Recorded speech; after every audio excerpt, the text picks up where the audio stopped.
ஐயா வணக்கம். Good morning. உங்க பேர் என்ன ஐயா?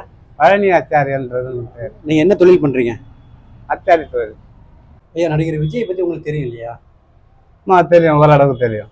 இப்போ அவர் வந்து 2026ல சட்டசபை தேர்தலில் நான் களம் இறங்கி ஆட்சியை பிடிப்பேன்னு சொல்றாரு. அது உங்களோட கருத்துக்கள் என்ன? வாய்ப்பு இருக்கு. வாய்ப்பு இருக்குன்றீங்களா? இப்போ என்ன இதுல சொல்றீங்க?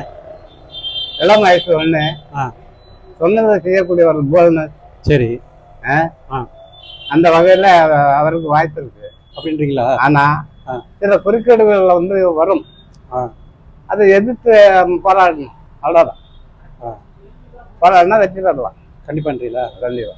நான் அவர் வந்து கண்டிப்பா ஆட்சி பிடி பண்றாரு. ஆனா எதிர்கட்சிகள் என்ன சொல்றாங்க, இவரெல்லாம் வந்து கால் பைசா கண்டிப்பா இவர் வந்து இடம் தெரியாம போயிருவாங்கன்னு சொல்றாங்க. அது எப்படி உங்களோட கருத்துக்கள் என்ன? சொல்லுவாங்க, ஆளாளுக்கு ஒவ்வொன்று சொல்லுவாங்க. இப்போ நான் தான் பெரிய ஆளுன்னு சொல்றது ஒரு வகை.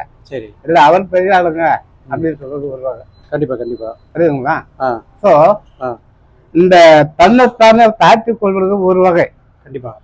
அடுத்தவங்க தாழ்த்தி தன்னை உயர்த்திக் கொள்வது ஒரு வகை. சரி.